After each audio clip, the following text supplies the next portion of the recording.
लवकरच स्थानिक स्वराज्य संस्थांच्या निवडणुका होऊ पाहत आहेत.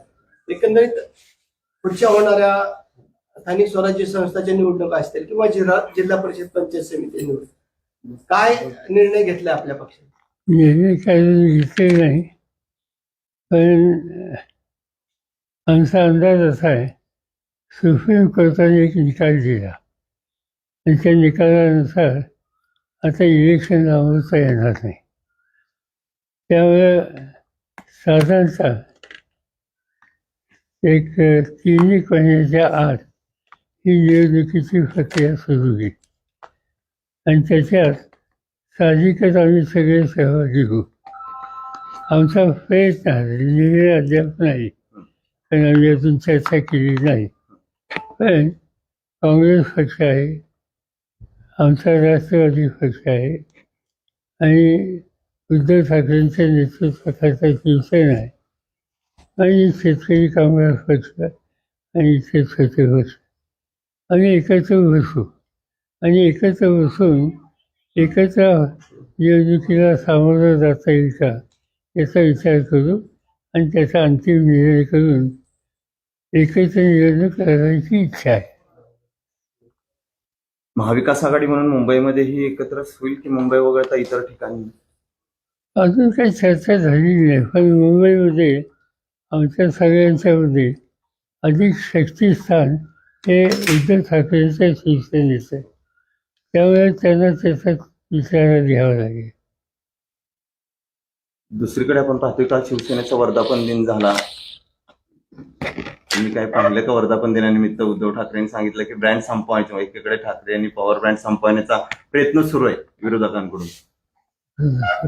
मला चौक नाही, याच्यात फरक नाही. साहेब, हिंदी भाषेविषयी एक चर्चा सुरू आहे, हिंदी भाषा अनिवार्य करा, याच्याबाबत भाजप फार आक्रमक दिसते.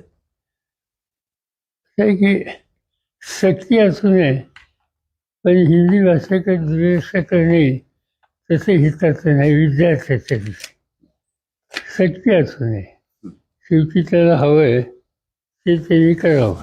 त्याच्या पालकांनी जे काही त्यांना मार्गदर्शन केलं त्यानुसार निर्णय घ्यावा. साहित्यिकांनी बऱ्याचसा त्याला विरोध केलेला आहे, आपल्या महाराष्ट्रातून पण बराचसा त्याला विरोध, अनिवार्य नको, म्हणजे हिंदी आपल्यात आहे मात्र मी सांगितलं ना, सक्ती नको. बाकी कुणी येत असेल, शिकत असेल तर नाही म्हणण्याचं कारण नाही. आणि ही गोष्ट दुर्लक्ष करून चालणार नाही की सगळं हिंदुस्थानची जी लोकसंख्या आहे त्याचे जवळपास 55 ते 60% लोक हिंदी बोलतात. त्यामुळे सुसंवाद ठेवण्याच्यासाठी या भाषेकडे दुर्लक्ष करणं योग्य नाही, पण त्यामुळे सक्ती करणे हे योग्य नाही. सर, गेले 15-20 दिवसापासून पाऊस खूप राज्यभरात चालू आहे. अनेक ठिकाणी म्हणजे मुसळधार पाऊस, म्हणजे की पूर्वस्थिती परिस्थिती झाली, लवकर पाऊस आलाय, त्यामुळे अनेक ठिकाणी खरं तर शेतकऱ्यांचं पण नुकसान झालंय. कसं बघता म्हणजे याच्याकडे नाही, पण पाऊस चांगला पडतोय हे एका दृष्टीनं भाग्याचं लक्षण आहे. भूगर्भाच्या पाण्याची पातळी ही वाढली आणि जवळपास वर्षभर पाण्याची चिंता होणार नाही अशी स्थिती आहे. काही ठिकाणी अतिवृष्टीने नुकसान झालं, पावसाळ्याचे होते असतं आणि अशा वेळी सरकारने त्यांना मदत करावी. पण पाऊस अधिक पडणं हे नुकसान झालेलं नाही. साहेब, आपण बघतोय की माळेगावची जी निवडणूक आहे ती प्रतिष्ठेची केली जाते. स्वतः उपमुख्यमंत्री तळ ठोकून बारामतीमध्ये बसलेले. उपमुख्यमंत्री ठीक आहे सर, त्यांना विचार. साहेब, एआय तंत्रज्ञानाच्या संदर्भात आज महत्वपूर्ण कार्यशाळा आयोजित केलेली आहे. काय त्याच्यामध्ये वैशिष्ट्य असणार आहे आणि शेतकऱ्यांना त्याचा कसा फायदा होऊ शकतो? उत्पादन वाढीच्यासाठी, शेती उत्पादनाचा खर्च कमी करण्यासाठी, खताचा खर्च कमी करण्यासाठी, पाणी कमी लागेल कसं यासाठी, या सगळ्या गोष्टीचा फायदा एआयच्या तंत्रज्ञानाच्या माध्यमातून होऊ शकतो. आणि म्हणून मी पहिल्यापासून प्रयत्न करतो 3 वर्ष की मला मुलींना त्याचं ज्ञान घेण्याची संधी असली पाहिजे. आणि ती सुदैवाने झाली. आत्ताच एक मुलगी काय ग तू होय ही मुलगी मालेगावची आहे. तू काय शिकली? B in Artificial Intelligence and Data Science. ऐकलं मी म्हणजे इंजिनियर आहे या विषयात आहे. आणि तुला 10वीला मार्क किती होते? 10वीला 97.20%. 97.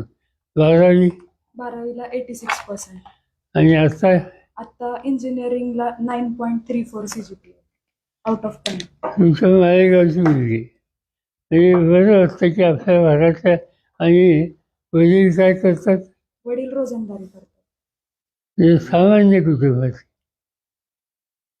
तर आज या आणि ही शिकली इथंच आपल्या ह्या शारदानगर आणि VP मध्येच पूर्ण शिक्षण. विद्यापीठात आणि शारदानगर. तर आता ही अमेरिकेत झाली. कुठं आली? Masters in data science and analytics US मध्ये कोलंबिया युनिव्हर्सिटी ऑफ मिझोरी. आणि वडील रोजंदारी करणारे त्यांच्या घरातली मालेगावची मुलगी तिचं समज रेकॉर्ड तिने आता सांगितलं आणि आता अमेरिकेला चाललेली आहे. हे सगळं आपण इथं उभं केलं त्याचे परिणाम आहेत. तर आता ही शिकली तर दोन्ही संस्था आपण उभ्या केली. साहेब PDC बँक त्या दिवशी 11:30 उघडी होती असा आरोप रंजन तावरे यांनी केलाय. एकंदरीत त्यांनी आचारसंहिता भंग झाल्याचा तक्रार देखील दाखल केली. आहे की लोकसभेची निवडणूक जेव्हा झाली तेव्हा वेळेला अशी बँक ही रात्री 12 का 2 वाजता उघडलेली होती. आणि त्यामुळे या बँकेमध्ये हा दुसऱ्यांदा घडतोय. बँक कशी उघडेल? बँकेचं नेतृत्व करणारे जे लोक आहेत त्यांच्या काही सूचना असल्याशिवाय तो कर्मचारी कसा उघडेल? आणि रात्री 2 वाजता 12 वाजता एवढी लोकांची सेवा करण्याची स्थिती आपल्या बँकेमध्ये दुसऱ्यांदा दिसते. याचा अर्थ काय समजायचं समजा कारखान्याच्या मतदार याद्या देखील तिथं सापडल्या. त्याची खरेदी काय साहेब पडणार नाही.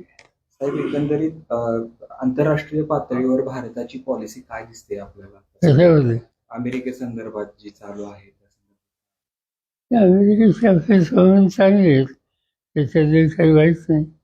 काही गोष्टी असतात त्याच्यामध्ये धरणं त्यांची काही आपल्याला पटत नाहीत.